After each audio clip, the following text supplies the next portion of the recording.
Shove it just a little farther. There we go. Or no, even this thing right here. I'll take it. Yeah, that's probably where it's best. My name's Katie, and here I'm known as Mama Bird. And I started the No Cop Co-op here on the corner of 11th and Pine, which is in the heart of Chaz. Immediately after they removed the barricades, people took the time to start repainting the streets over the tear gas. It's such a visceral feeling of solidarity and community, and I'm so sorry, I'm so tired, but I'm so blown away by how this has evolved. Sorry, I just wanted to say I heard you say Chaz, and it's CHOP now. It's not an autonomous zone, it's an occupied protest. Okay. So now it's CHOP. You are now watching Stuck in the Middle with Osiris. Please like, subscribe, and comment. What is up? Osiris here, Stuck in the Middle. And we're talking about, this is the second of 5 videos about the civil war that we're currently in. And these videos are for me to get this stuff off my chest, but I also want to highlight that we can fight this. It's very hard. We can fight against this divide we have, but we have to find a way to rally around causes that are apolitical or at least bipartisan in nature. Autonomous zones are a perfect example. Let's take a look inside of Chaz. And Chaz, to me, represents kind of what a civil war looks like in 2020. And this is sad to see, but autonomous zones popping up. There's one recently in New York that I'm going to talk about later as well. Let's define. An autonomous zone is a community free from the authority structure in which it exists. So you would say that's not a civil war, that's more an uprising against authority, against the government. I agree completely. Autonomous zones in a vacuum are not some sign of a civil war, citizen on citizen. But let's take a look specifically at Chaz. So it's an autonomous zone, and you might be saying, well, it's not civil war. What are you talking about? Well, it's more like civil unrest or a demonstration.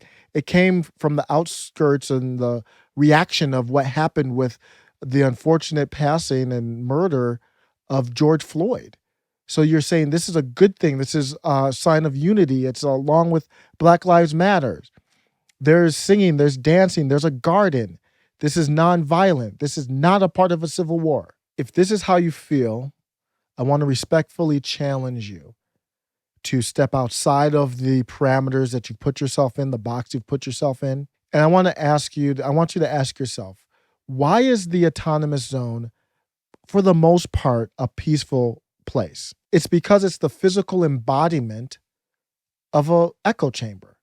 It's nothing but a grift perimeter. Would it be peaceful if someone in MAGA gear came by and said, hey, I want to get in that hacky sack game you guys have over there in the corner? Would it be peaceful if someone who just declared themselves as a Republican said, hey, I'd like to buy a tomato from the garden over there? Maybe it would be, maybe it wouldn't. But you might get my point, is when you look inside the autonomous zone, you have nothing but people of the same political party. What percentage of the people in the autonomous zone do you think are Democrats? This is not a sign of peace.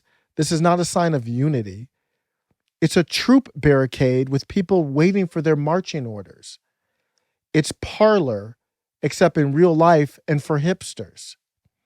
It's a safe place for people who are scared of all those vast array of ideas that people might have outside of Seattle's Chaz. I want us to be a part of a better country. And what we're missing here is this cloak of politics that's pitting us against each other. If you are in the streets for any movement and you look around and you see that you're surrounded by people of the same political party, then you are part of partisanship. And that does not bring us together. Whether it's George Floyd, whether it's Black Lives Matter, whether it's MAGA, whatever the movement is, if you're surrounded by that same political party, something is wrong.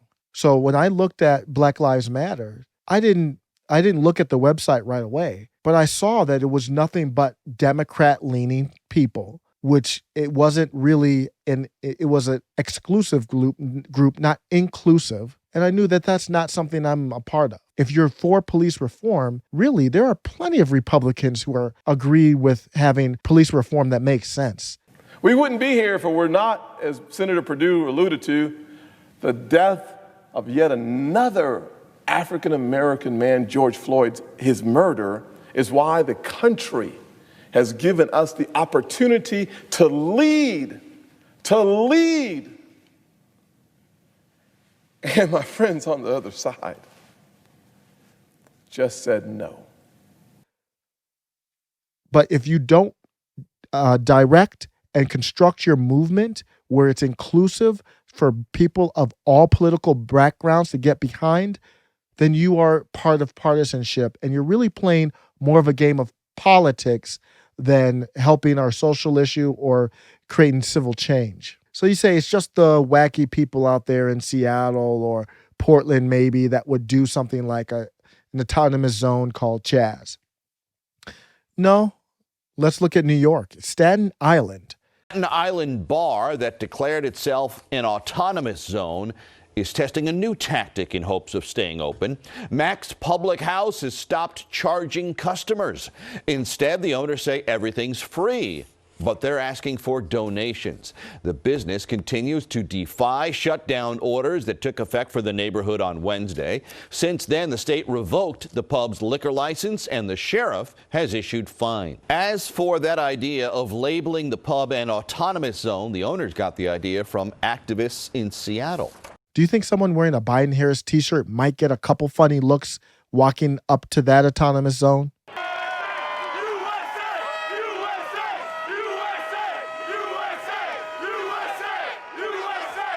We watched as looters burned down businesses in Manhattan, and no one was arrested, and there was no show of force. And yet when someone's accused of serving someone a hamburger and the government loots his business, the owner is arrested. It's disgusting. I understand the reasoning for both. This is not to admonish my fellow citizens who are trying to be in the streets and do something. They're doing more than I am. I'm not in the streets. But I'm not going to be in the streets if it's going to be a partisan movement. If you can't, this isn't easy.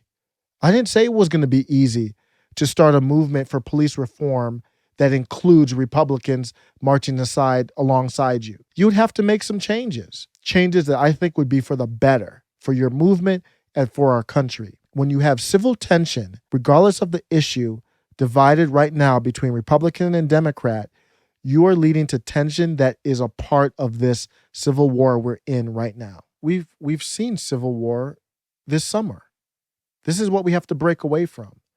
The definition of civil war is literally just a war between citizens of the same country. So when there was the Trump rally that happened recently, look what happened.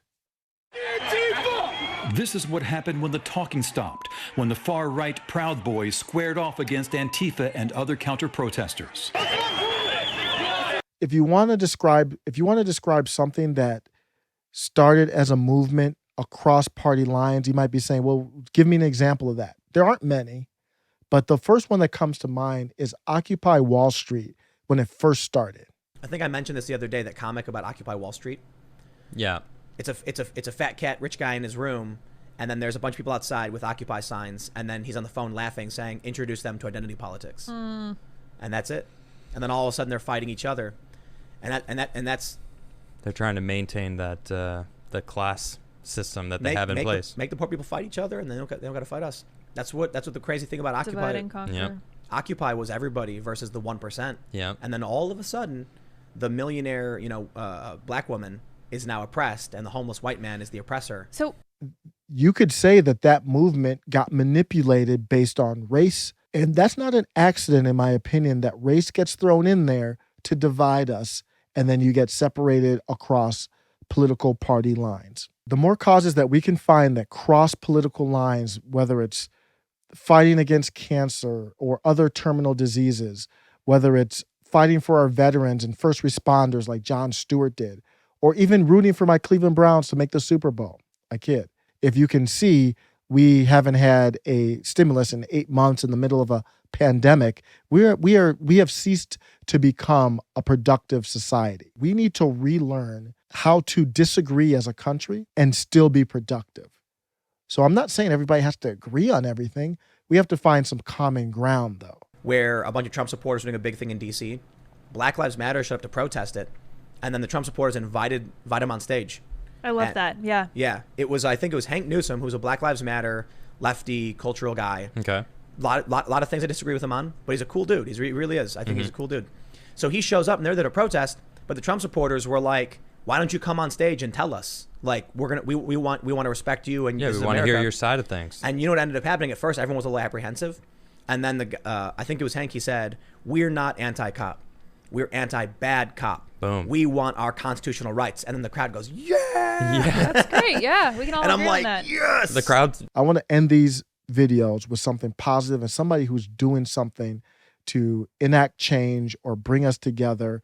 And I'm going to highlight Fiorella Isabel. She is a part of the YouTube show Convo Couch, and I think she's a leader, extremely bright, and an activist.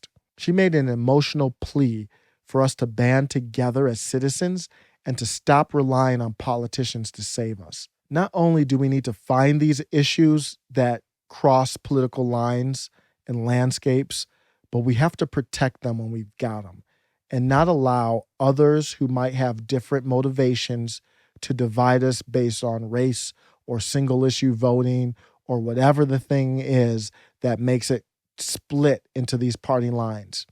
If we do that, I think we can fight this tide of going the wrong way and come back together as a country. Thanks a lot. Take care. There's so much we could do. So much we could do if we stop relying on politicians. And people are still stuck on this idea that a politician's going to save them. Whether it's AOC in 2024, whether it's Nina Turner, whether it's a party, whatever party, they're not going to save you. Because you need to understand that none of that is going to come to fruition without a few things. One of them being the ability for people to organize without a politician, the ability for people to come together as a group outside of the electorate, outside of electoral politics, and demand what they want, the ability to have fair and free and transparent elections, which we do not have, regardless of how you feel this election went.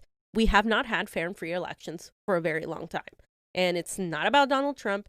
It is not even about Bernie Sanders. It is about the fact that we need fair and free elections in this country. And the vast majority of Americans would agree at some level that we don't have that. We don't have ranked choice voting, so the third parties don't have a fair shake against the duopoly, and we are still unable to rely and coalesce on each other and build this sort of mutual aid that happens so frequently in other countries.